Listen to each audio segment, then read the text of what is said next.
People, the church is called to be the world's fire department. And if we don't answer the call, people die. The church has been called to be the fire department to the world. And your pagers are going on. Can you imagine the powerful results that we would see if the church understood the calling? That the church is really called to do this. The church is the largest demographic in the world. There is no other organization that's as large as the church. There are no other clubs. There are no other agencies with numbers like the church. And yet, according to a recent survey, less than 25% of faith-based organizations provide any training whatsoever for disaster preparedness or organized disaster response. We've got the power in the faith-based community to completely change the way that we do disaster response and disaster preparedness education in this country. But the church has to wake up and answer that call.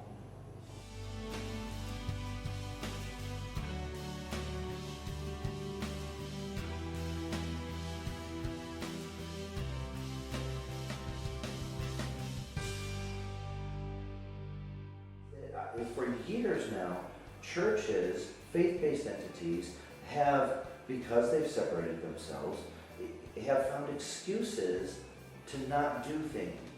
And because Scripture says that we live in the world but we're not of it, that's gotten confused a little bit with not even being in the world.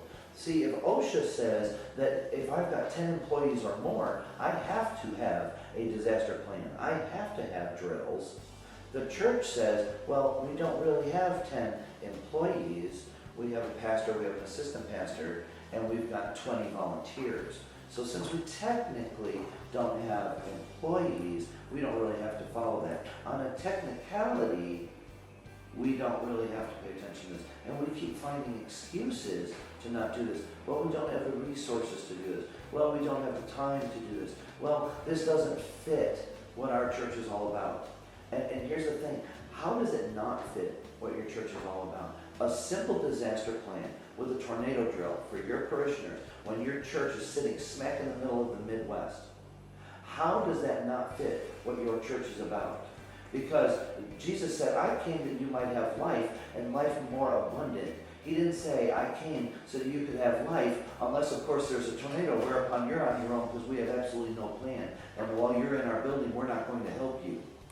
How does that not fit when our entire operation as a ministry is supposed to be about going out into the world and telling people, if you don't do this, the wages of it is death? Is that not a disaster readiness message? If you don't go into the basement, you will surely get sucked up. It is what the church is about. The entire church is about disaster readiness. We're not practicing it now because we're so busy preaching about the very last time we'll ever need to know about it. And so we've skipped life, and all we've done is we've spent our entire time talking about how it's going to end. And so this is why we don't have churches that are doing this. If somebody doesn't want to go take FEMA classes, if they don't want to run their church like a corporation, I understand that. It's not what I'm asking you to do. Let's just go back to Scripture. Nehemiah said, my heart's broken. I want to do something.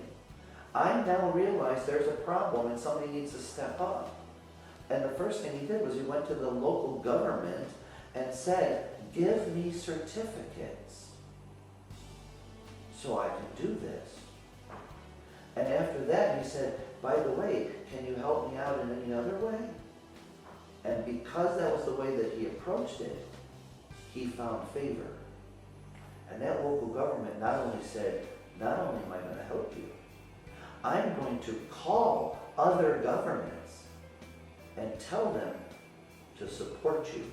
I'm seeing more and more the popular trend is we have a global vision, we have this global vision, we have this global vision, and I know churches that have massive global outreaches and do absolutely nothing in their own community. And I understand that there's needs in the 1040 window, but what I also understand is that there's a need at the corner of 10th Street and 4th Avenue.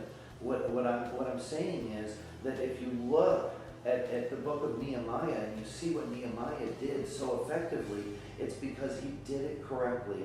And while he had a global vision, he knew that there was no way to effectively minister on a global scale if he was coming out of a community that was in shambles. And when he looked at his local community, it says that he looked out, he saw it, and he allowed, his heart broke, he allowed his heart to break, and then he followed the steps to create an effective ministry. He went and he partnered with the local government, which gave him the power to go to other governments. You can look this up. It's in Scripture. He went to the local government first. And that's what opened up the ministry further. And once he did that, word spread around the world of the work that he was doing. If you want a global ministry, it better start where your vehicle is parked at the beginning of the day. We have spoken about church and state, church and state, church and state for decades in this country. And it has always been something that we've complained about. We've always said, well, there's this separation of church and state. Why they tore the 10 Commandments off the wall of the courthouse. So we're going to post on Facebook for the next month about how angry we are. We've got no right to do that. The church has perpetuated the separation of church and state. There has been a faith-based initiative for disaster education and disaster response in this country for almost now 4, maybe 5 presidential terms. And we haven't taken that opportunity as a church to grab a hold of it and to say, wait a minute, what's this initiative about? How do we fit in? Because I think the church would be surprised to find out that they can actually be a viable response and education entity in their own local, county, state government if only they would stop perpetuating this separation. And it's no wonder that we don't have favor granted upon us after a disaster as the faith-based community. Why would we get favor from people we never bothered to even introduce ourselves to?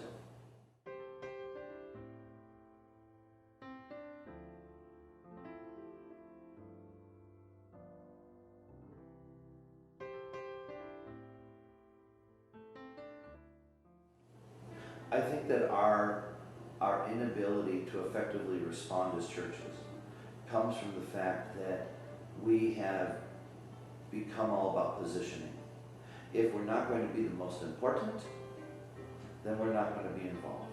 When the community has a vested interest in a disaster, if we can't run the show, then we're not going to be out there in the street. We'll just take care of our own. I've seen these kind of situations. When we look at communities, we see this when there's a special outreach event.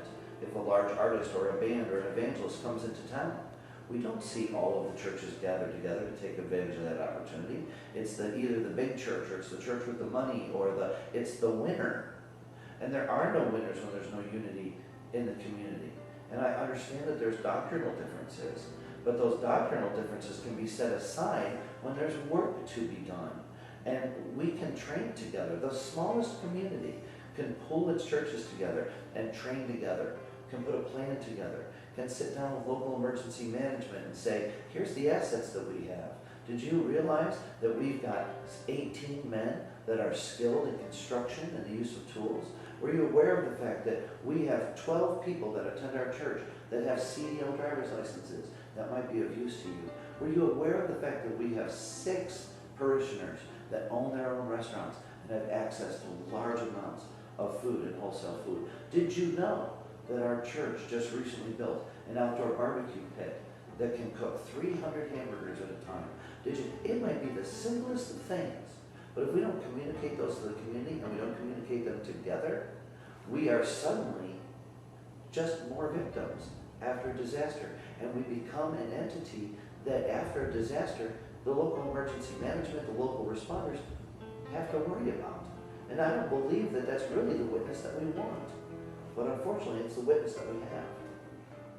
I want you to imagine what the witness of a church is when the rest of the community sees the aftermath of a massive tornado that strikes that community, and we have a church that had no plan, no disaster plan, no awareness built into their regular education of their parishioners, no trained ushers, no deacons, no Sunday school teachers, no vacation Bible school teachers that were ever taught what to do when a threat came, and all of a sudden they're carrying bodies out of that church. What is the witness then? Show me how many churches in your community have had a tornado drill in the middle of a service. Because if your church hasn't done that, then I have no idea how that church can effectively minister. Because the honest to God truth is that your local public school is showing me that it cares more about my children than your church. The training that most disaster response teams go through is available free through FEMA. So when you find a church that wants awareness level training, that wants maybe above awareness level training, when you have a church that's serious enough to start going after this, the doors start to open. And once you've got people that are actually starting to go through training or take classes or take initiative and start putting together plans, the doors are going to open. Adding disaster preparedness education, writing a disaster plan for your church, and creating a response team in your church is a church growth project. The minute you start to do it, you're going to start to attract other people in the community to your church that never saw value in your church before, but now they're going to say, hey, wait a minute, the outside world is so full of threats, it's been freaking me out, and you know what, instead of spending this Sunday staring at the Weather Channel wondering what I'm going to do, that church seems to have a plan, or at least wants to have a plan, and I want to go out because I want to be a part of that. This is a church growth project. Doors are going to open. You're going to end up with more people. You're going to have response agencies that sit up and take notice. You're going to be able to approach them and say, hey, you know what? We've done all we can up to this point. Will you help us further? There's not an emergency manager in this country that would turn his back on a church that came to him and said, hey, we need to put together a disaster plan before we end up like the churches in Joplin. As the tornadoes bearing down on the sanctuary, we're trying to figure out where to put all the children from the nursery.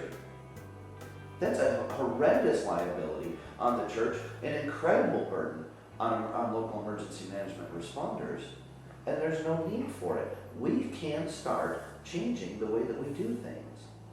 But again, with our separation of church and state, well, that's what a corporation would do. Well, that's what the public school would do. Well, and you know what? Here's what's unfortunate. I have a friend of mine that works for General Electric, and that company has spent perhaps millions of dollars training its employees on what to do in the event of any threat that could ever possibly come anywhere near the plant that he works in. And I know in my heart that GE is doing its best to protect my friend. And when my children come home from school and tell me that they've had a tornado drill at the school and a fire drill at the school, I know in my heart that that school is doing what it can to protect the lives of my children. And when the local fire department has Sparky the fire dog out at the town festival and is handing my children coloring books and talking about stop, drop, and roll, and my kids come home wearing plastic fire helmets, I know in my heart the fire department is doing everything that it can to protect the lives of my children. And when my local church goes into a panic in the middle of vacation Bible school because all of a sudden our county's in a tornado warning and no one at the church knows what to do and decides they're just going to send my children home and hope they make it, your church just lost its testimony, because I know one thing in my heart, and that is you didn't care.